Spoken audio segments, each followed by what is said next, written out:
अन्नपूर्णा स्वादिष्ट चविष्टमध्ये आपले स्वागत। आज आपण बनवणार आहोत ओल्या काजूची उसळ। त्यासाठी लागणारे साहित्य, हा ओला काजू आहे। हा मी माहेरी कोकणामध्ये गेले होते, तर म्हटलं चला आपण ओल्या काजूची एक रेसिपी करून दाखवूया, म्हणून मी हे ओले काजू घेऊन आले। हा बोंड आहे, हा काजूचा बोंड आहे। हा पिकल्यानंतर खूप छान लागतो, फक्त याला ना उकळलेल्या पाण्यातून काढून घेऊन खायचं आहे। आणि हा सुकलेला काजू आहे त्याचा, हा आपण चुलीमध्ये भाजून याचा गर काढायचा असतो। हा किचन किंग मसाला, लाल तिखट, हे तेल आहे। हे काजू कट करताना आपल्या हाताला लावायचं आहे किंवा आपल्याकडे हँड ग्लोव्ज असतील तर घालायचे।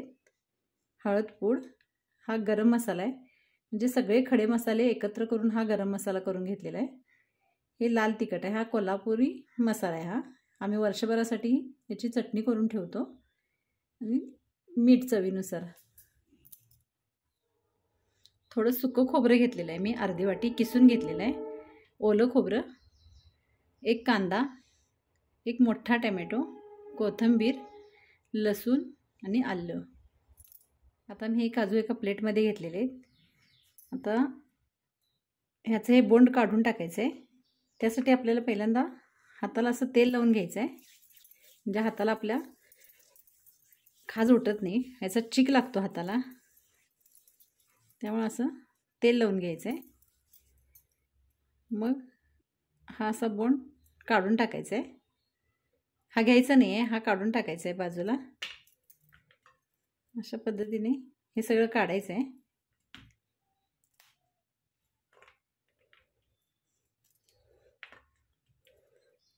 तुमच्याकडे हँड ग्लोव्ज असतील तर तुम्ही वापरा।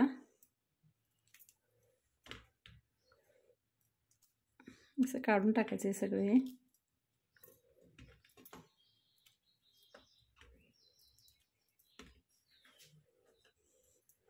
आता हा पिकलेला पण काढून टाकायचा आहे।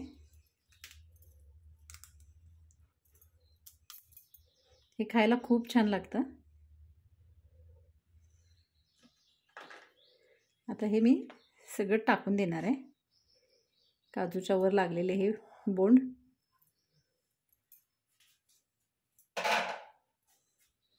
आणि आपण हा काजू कट करून घ्यायचा आहे। जर तुम्हाला चाकूने कट करता येत नसतील तर वेळतीने कट करायचे। याचे 2 भाग करून घ्यायचे, कठीण असतात हे।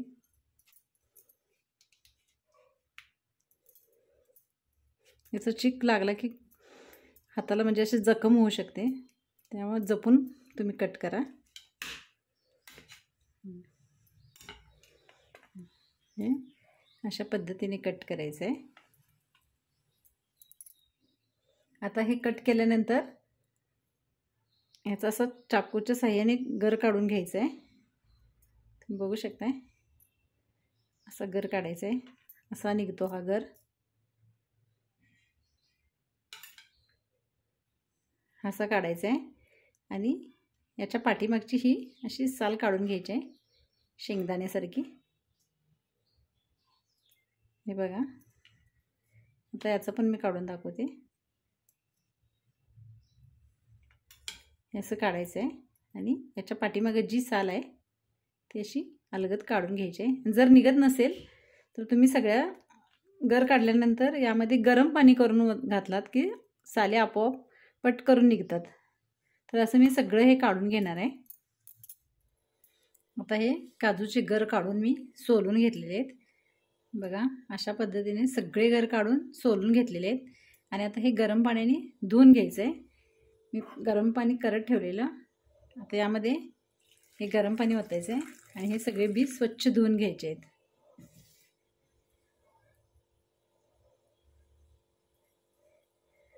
बघ, म्हणजे असं ह्याचा डिंक लागत नाही आपल्या तोंडामध्ये। असं सगळं स्वच्छ धुवून घ्यायचे। आणि आता आपण मसाला तयार करून घेऊया। आपण कढई गरम करत ठेवलेली आहे, आता यामध्ये तेल टाकायचं आहे।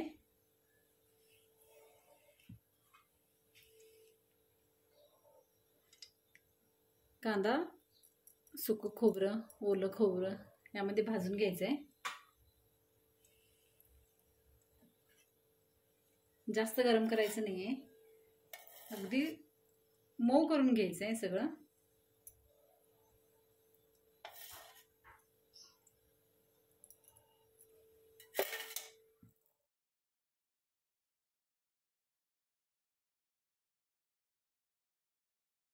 तेल गरम झालेलं आहे. आता यामध्ये कांदा घालूया.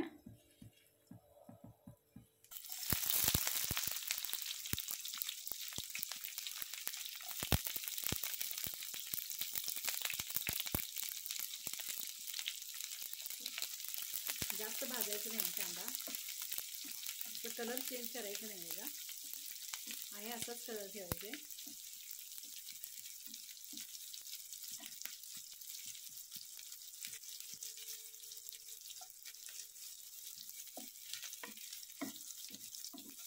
अगदी 1-2 मिनिटं परतून घ्यायचं आहे.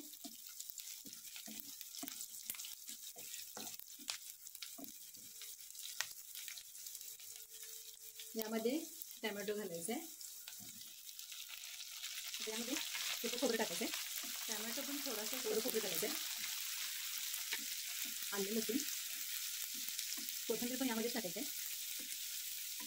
हे असं परतून घ्यायचं यामध्ये चांगलं.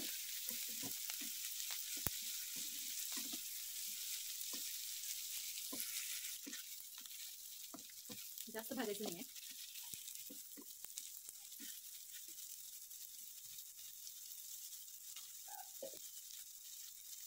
त्यामध्ये लाल तिखट टाकून घ्यायचं आहे. थोडासा किचन किंग मसाला टाकायचा आहे. थोडा ग्रेव्हीमध्ये टाकायचा आहे. थोडासा गरम मसाला टाकायचा आहे. हा पण नंतर ग्रेव्हीमध्ये टाकायचा आहे. थोडंसं मीठ घालायचं आहे चवीनुसार आणि चांगलं असं परतून घ्यायचं आहे. आता मी गॅस बंद करणार आहे. हे परतून झालेलं आहे आणि थंड झाल्यानंतर मिक्सरला लावून घ्यायचं आहे. आता हा मिक्सरला मसाला लावून झालेला आहे तयार. अशा पद्धतीने बारीक करून घ्यायचं आहे. आणि आता आपण काजू मसाला तयार करूया. गरम झालेलं आहे. त्यामध्ये आपण कांदा वापरायचा नाही आहे. एक तमालपत्र घालायचं आहे.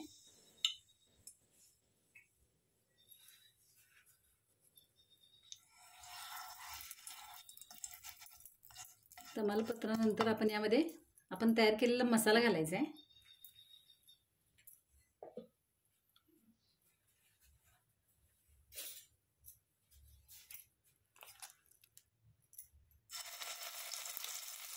सगळा मसाला घालायचा आहे त्यामध्ये.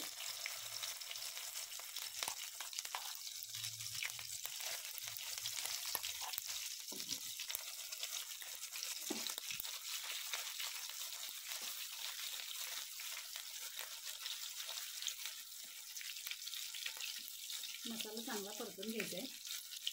आपण थोडा परतलेला आहे. टॅमॅटो कांदा वगैरे आपण असं मऊ करूनच घेतलेला, त्यामुळे यामध्ये जरा असं व्यवस्थित परतून घ्यायचं आहे. आता मसाला परतून झाला आहे. यामध्ये आपण लाल तिखट घालायचं आहे. साठवणीचा कोल्हापुरी मसाला.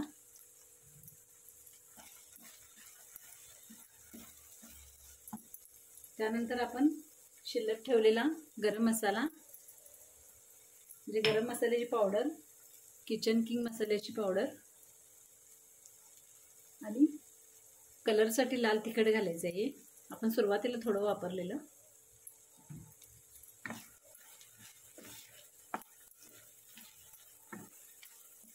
थोडंसं मीठ घालायचं आहे.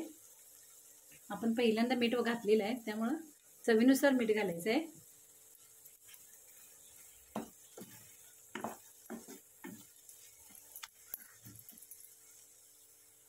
आता थोडीशी हळदपूड घालायची आहे. आणि आपण मसाल्याचं भांडं मिक्सरचं थोडंसं खळबळून यामध्ये थोडं पाणी घालायचं आहे.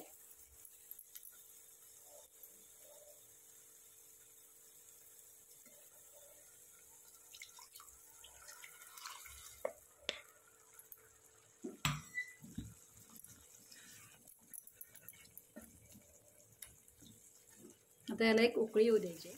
आता याला उकळी आलेली आहे. यामध्ये आपण आता काजू घालायचे आहेत. आपण काजू गरम पाण्यामध्ये घातलेले, ते मी स्वच्छ धुवून घेतलेले. आता यामध्ये ते काजू घालायचे आहेत.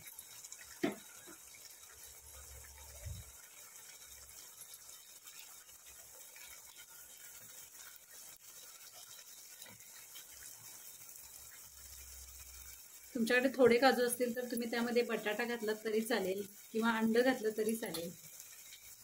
खूप छान लागतं अंड घातल्यानंतर, पण बटाटा घातल्यानंतर पण खूप छान लागतं.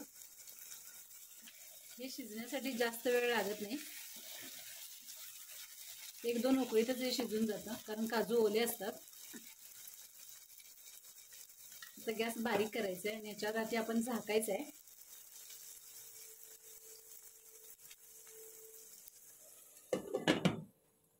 आता आपण बघूया की आपला काजू शिजलाय का. बघा तुम्ही बघू शकताय, खूप छान झाली आहे रेसिपी.